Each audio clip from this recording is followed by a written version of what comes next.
voting to bring these issues. Us as voters can say, we're worried about something that could happen, it may happen, but in our case as a candidate, it did happen. I want to walk through this. And we have filed an election contest to get to the bottom of what the election outcome is. And if we can't determine the outcome, we want a new election. Bottom line. So as I walk through this, I think we'll have, if you can, wait for your questions at the end, because it will probably take way too long if we do it slide by slide. So if I can get through this, then you can ask questions at the end. I think that would be best. But if you have a burning question, you can't wait, just raise your hand. I'm very flexible. So. Okay, well the presentation is titled, Was Your Vote Counted? And that's the question. So, I want to walk through kind of what are the expectations that we have of our elections. These are very basic expectations of what we think should happen during an election.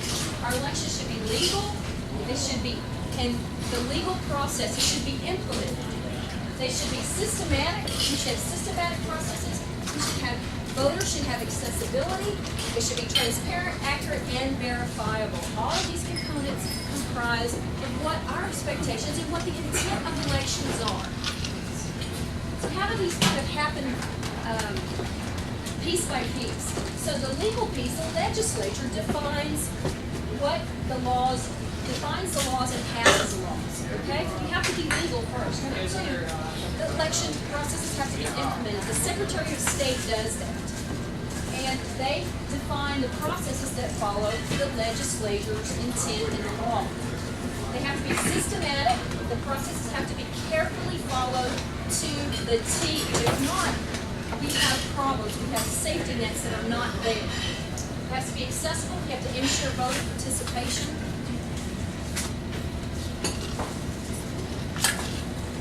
They have to be transparent. The public has to be able to watch it. Accurate. We have to have checks and balances in place. And verifiable. The results have to be auditable. Okay, how are you? Okay? Next.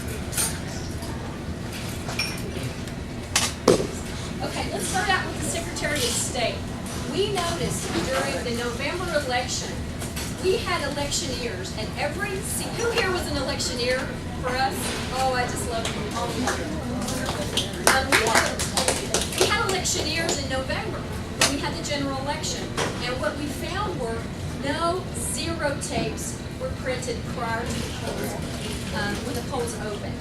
That's a violation of the Secretary of State's process, and we'll get to why that happened. So when we were in December, we want to have electioneers at locations to watch zero tapes printed, and also results tapes printed at the end of the evening. So the Secretary of State defines a zero tape, and I'm sorry if you can't read this, but opening the polls, this is a process. At minimum, print one zero tape from each device, each slate equipment, and the presiding judge and two watchers shall sign the zero tape. So as you open the polls, you're supposed to print a zero tape to know there are no votes on the cards, the machines, etc. It's a check and balance. That did not happen in December, okay, at any of the locations. Second thing, when you close the polls, this is the Secretary of State's process. After the polls have been closed, you're to print minimum 2 copies of a results tape right then and there. That didn't happen either. So now we have two of the most critical pieces of a checks and balance system not happening in December. Throughout the city. The whole county nobody did this. They didn't do it in November, and they didn't do it, we knew it was coming in December. Okay? So what's the problem? During early voting and election day, no zero tapes, no results tapes, and poll watchers, which we had, were not allowed to sign those. That's a check and balance that was not there by the county. Okay, next. So, hey, come on in, come on in. Okay, so what happened is, so why were these not printed? Why was this first process ignored? Back in September, the Secretary of State director of elections gave permission. Actually, that's not good. The Secretary of State gave a waiver for the November election. Don't worry, don't print zero tapes or results tapes, because the election was so long. You've got the governor, you've got so many people on the ballot, it's going to take too long. Ignore that check and balance. Okay? Don't worry about it. Yeah, I know. So, but the Secretary of State does say, don't worry about this. On the part voting system, ballot images remain on the machines for recounting contests. Okay, so we've got a ballot image. It's awful expensive to do a recount, and it's expensive to do a contest. But don't worry, we've got ballot images. Okay? Next. Also, on the Travis County website, it says the part voting system captures an image of each ballot cast. Don't worry, we got it. No zero tapes, no results tapes. We got an image of the ballot. Okay? So we're like, okay, we got a record. A couple of things happened on election night in December. Two of the most highest volume polling locations in our district, in District 4, were closed. Highland Mall was closed. Did anybody here vote at Highland Mall? In the November election? Yeah, they just weren't open at all. Okay. So did anybody here vote at Highland Mall? Oh, it was a crazy house. We had electioneers there. It was just so many people there. The second place they closed in December, they closed Precinct 222, which is the second highest volume location of voting in my district. Both of them were closed on December 16th. They were open in November, but not open in December. Okay, that's a problem because there's over 25% of seniors in those locations. We had people reporting they went to Cook Elementary at Precinct 222 and didn't know where to go vote. We know some people that didn't make it. Yeah. Okay, so that's a problem. Again, you have to have elections that are accessible. Why did they close the two highest polling locations for a district that has poor voter turnout anyway? Does that make sense? It doesn't make sense. It is a Hispanic opportunity district. This is disenfranchising voters. Okay, next. So now we're at December 16th. We're election night. We're looking at the results. We had electioneers at every single polling location in District 4. Every single location. Our electioneers were reporting to us, "You looking great, looks awesome, over 50%, good to go, Laura." We get the results in, and we're 35%. Just was not consistent with our polling and with what our electioneers were telling us. Interestingly, also, we noticed we had a voter, actually a volunteer, who said, "Gosh, Laura, your numbers here are exactly the same you got in November when there were 8 candidates. The ratio that you got was exactly the same." We're like, oh, I didn't even believe it. It's just like, whatever. You know, 35%, not looking good. And so the next morning, I get up with my rules, get to work, and start analyzing the data because it's not making sense.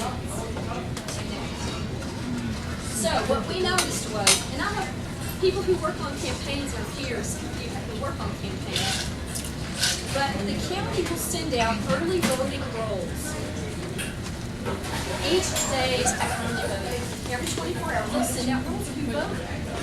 Because you want to take them off your list. You don't want to walk them. You don't want to phone bank them. It just saves money to not do that, right? So we had lists of voters. So I went back and looked at those lists and compared them with the early voting results. And what interestingly I found, there were more ballots than there were voters based on those early voting rolls. Okay? And it wasn't just one or two. We noticed every single precinct in the district had something off. Not just one precinct by 1 or 2 votes. All of the precincts, I think there's one here that didn't have a discrepancy in the ballots. There were more ballots than there were voters. Many, almost all the precincts had this. For early voting, only thing we're looking at early voting. The other thing we noticed, on these early voting rolls, you see ballot by mail. People who submitted ballot by mail. I was noticing names were repetitive. In some cases, some names were 3 times. And I know a couple of these people who voted ballot by mail. One woman is in her 90s, she's in a wheelchair. I know she didn't submit 3 ballots. I know that. And so this is a list of the ballot by mails and the duplicates. You can just see these are voter IDs with the people's names up here. The voters IDs, you can see in some cases they're small. You've got 3, 2, multiple times these names showed up. So that says even the numbers are more discrepant because we have too many ballot by mails. Okay? So looking at the numbers, we basically had about 80 over votes out of the 2,700 of total votes in early voting. We had 28 duplicates of ballot by mails. We also noticed that we were getting mail back from sending out mailers and flyers. People who homes have been vacant for several years, those people apparently voted too. I saw that. So that's a problem. So the bottom line is we have over 100 and something votes that should not be there. Should not be there, and they're there. So we're also concerned about are there overvotes by ballot by mail? You can't tell that until you get the names. Is it invalid voter registration? What were the overvotes on election day? We just had names for the early voting. And what are the ineligible voters? They shouldn't be voting. So we knew there were those around. So those are the concerns we have. We saw it. We said, let's do a recount. We want to get to the discrepancies. We want to find out what is happening. And also, the results just didn't make sense. So we set up to do, we turned in a petition for a recount. So I did some research on a recount and how can you do a recount, and I wanted to do ballots. So this is excerpts from state law. It says if electronic voting system ballots are to be recounted manually, which is what we wanted, a hand count, people doing it. The original ballot, rather than the duplicate, should be counted. The original ballot should be counted in a recount. Number 1. Number 2. Print images of ballots cast. This is the structure. This is how candidates are allowed to watch the ballots being printed. The original ballots being printed. Okay, that's what I want. I want a manual count of the ballots. Okay. All right. So that's the petition. Next. This is our recount petition, and you can't read it, but it specifically says ballot images manual recount, and we want reconciliation. The city agreed, they took our money, and we progressed to a recount. Okay, so the recount was really interesting. We show up in the morning. Who is this a recount? We show up, Dana takes us into office with myself and Karen, and they say, oh, we don't have the ballot images. We can't print them. Well, that's a violation of state code. Oh, and by the way, we won't reconcile the numbers. That's not what a recount is about. Really? Well, you agreed it on my petition. You took my money. There's a problem there. So we're going to file some incident reports. So we did. And we said, let's conditionally continue with the recount. I want to see what you're going to print, and let's see how it looks. Okay, so conditionally we agreed to continue the recount. Interesting, we counted the ballot by mails first. The ballot by mails are actual ballots. They're what people mail in, and you mark the box, and you mail it, and they count it, and get a result. Those results are never recorded on the rolls when you get a result. You never see ballot by mail. So you just early vote and election day vote. Ballot by mail, over 10% of the total vote came out 240 to 240. 50-50 between myself and my opponent. It's real different than 2 to 1 with the total vote that we saw. Okay? So if you take out the ballot by mails from electronic results, on early voting, the microphone can't see this yet. So some of these documents are going to be put in our updated petition by for tomorrow. So if you look at early vote and results, if you took the ballot by mails out, you got 33.5%. That's way different than 50. Okay. And then if you look at election day results, 33.8. Very close for election day and early voting. That's unusual. It's a little unusual. So that was a little concerning to us. Why are these numbers so dead on exact, with the mail-in ballots being so starkly different? A lot of inconsistencies with the ballots and what they call the cast vote record, which is an electronic printout. What they did, there's probably an Excel spreadsheet. They print names out with results onto a format, a template of a piece of paper, and that's what they count. It's not a ballot. It doesn't adhere to state law.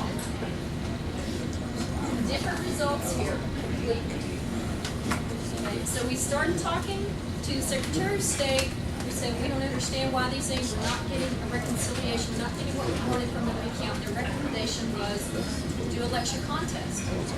It's really your only recourse, but it's expensive. So we're, okay, we'll consider that. So I'm going to go back a little bit to what is a ballot. A ballot actually is defined by state law, and you have ballots are defined in a certain format. You have to have a box. You have to have all the candidates. That's the official ballot on it. It's very structured in what legally is a ballot. We did not recount ballots at the recount. The only ballots we recounted were the mail-in ballots. We recounted cast vote records, which is not an original ballot. Okay? Next.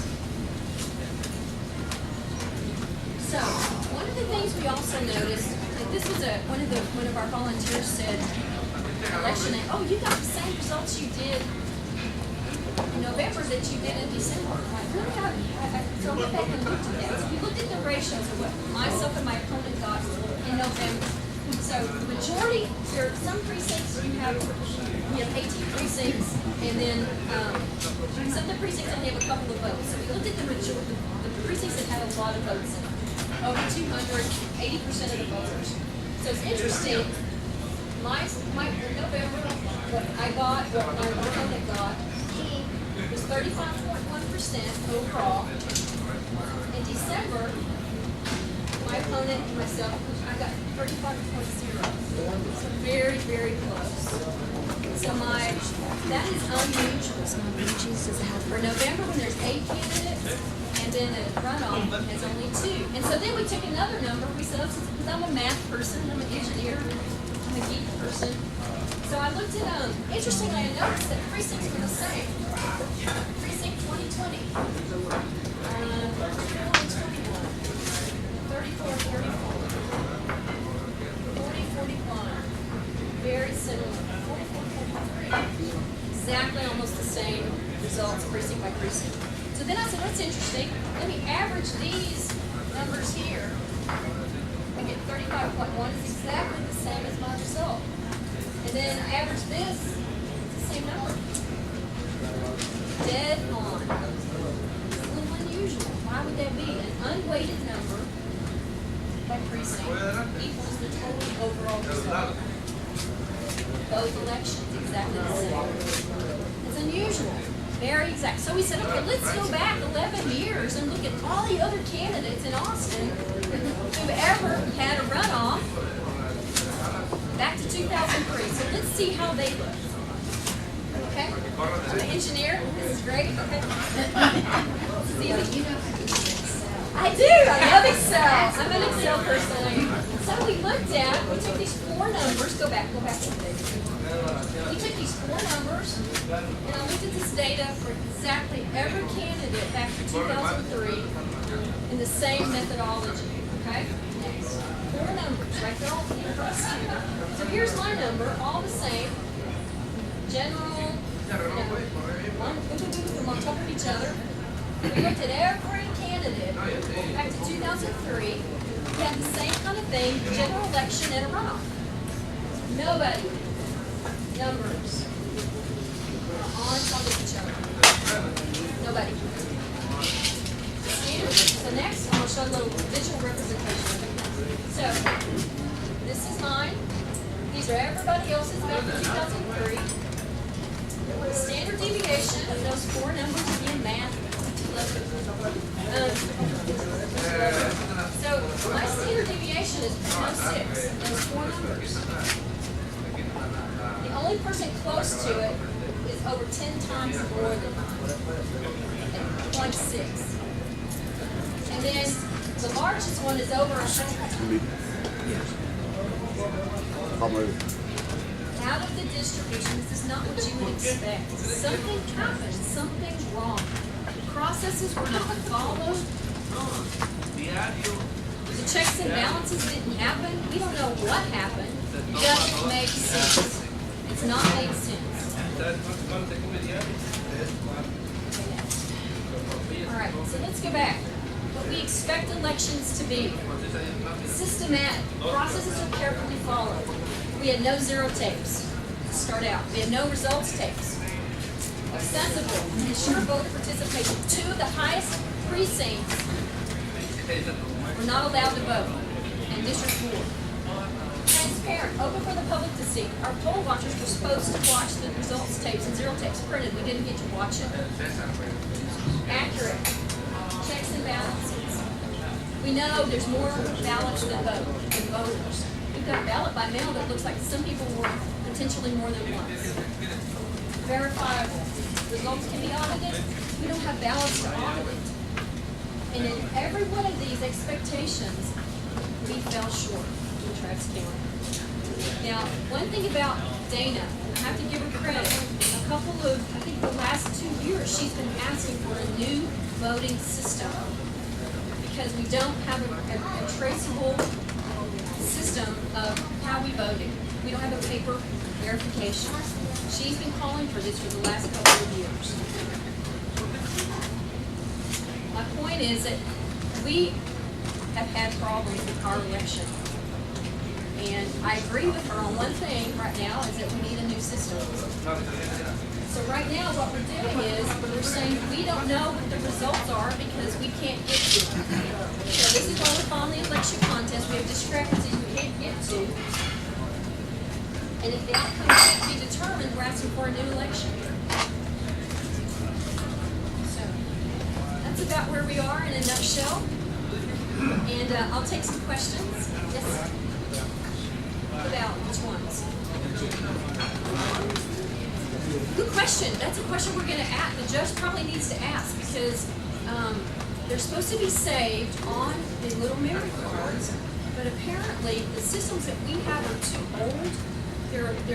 We first started using the systems in 2002, and the law has changed.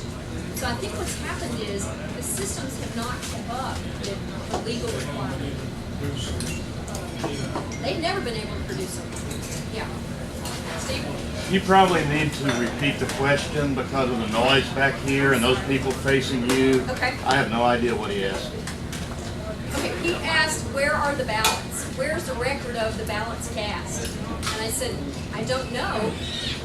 The equipment, according to Dana in Travis County, the equipment cannot save them. You think of an image of a ballot as a PDF or a bitmap or a JPEG, they don't have them. The equipment has not been able to do it. The laws changed about 2006, 2009, and I just think the equipment hasn't kept up. I'm wondering, you've already filed a lawsuit.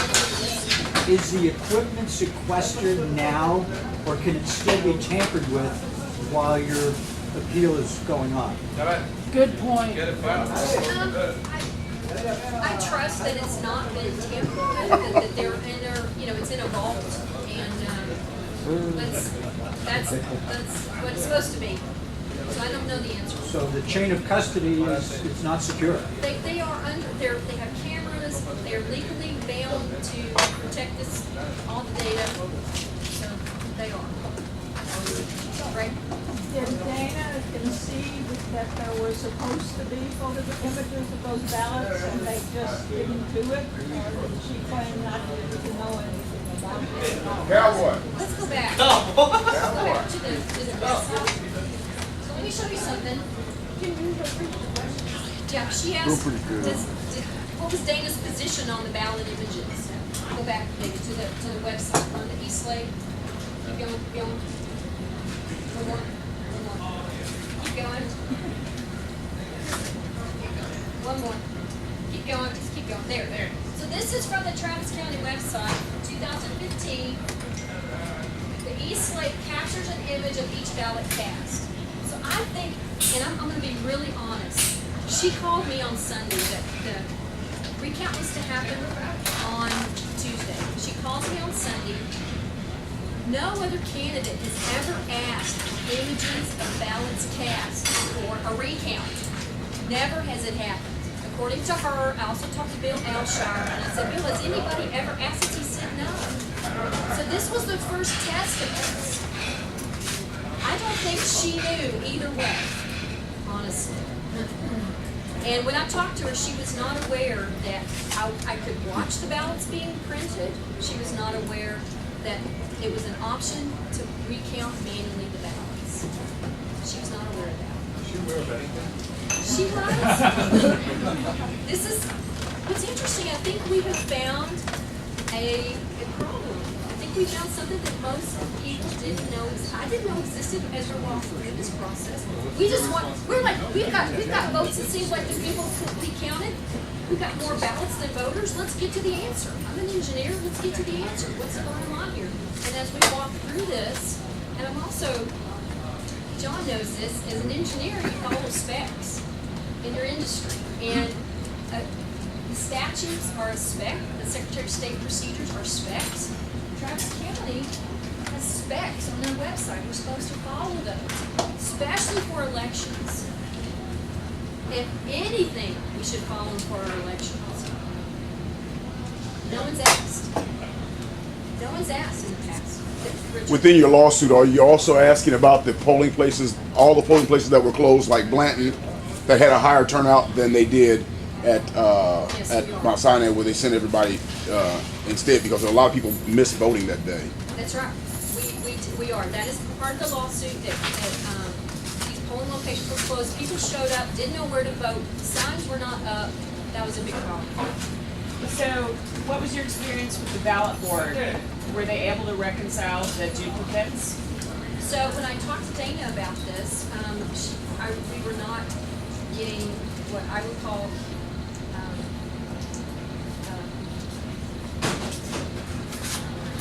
cooperation. And so when we saw the ballot by mail, so this was after the ballot board already passed the official results. This took a long time to analyze. This is not trivial. Looking for this needle in the haystack kind of thing. So the ballot board had already passed the official results.